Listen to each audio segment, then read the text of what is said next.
Државна делегација со полициска придружба направила застој од околу 1 час на планинскиот премин Плетвар кај Прилеп.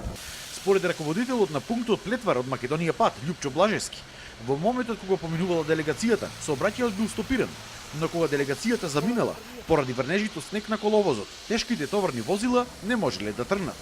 Некои од нив се излизгале на коловозот, при што од Македонија Пат морале да интервенираат фрлајќи сол и камчиња пред камионите, за да тие можат да го продолжат патот. Блажевски не знаеше да каже за каков вид на државна делегација станувало збор. Во меѓувреме, додека траеше блокадата на патот, се направија километарски колони.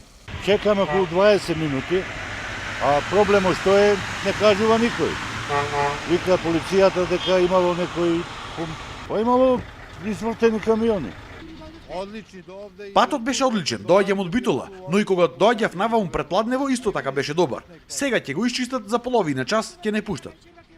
Во моментов сообраќајот на Плетвар според Македонија Пат е регулиран и тој се одвива без застој за лесни и тешки товарни возила.